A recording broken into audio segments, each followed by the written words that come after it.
မြေဖျားသာသနာရောင်ဖြာထွန်းပါလို့တောင်းရကျွန်းမြတ်စပူဒီပါဝိနည်းများစွာပေါင်းတို့ဘေးကင်းချမ်းသာ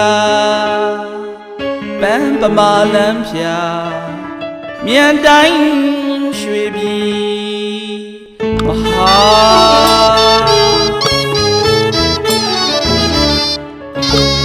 စီစိန်ဥစ္စာတို့တက်ပါလို့ဝေဖြာပြ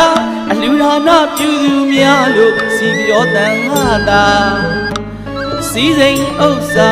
တို့တက်ပါလို့ဝေဖြာပြအလူဒါနပြုသူများလို့စီပြောတန်ငါသာ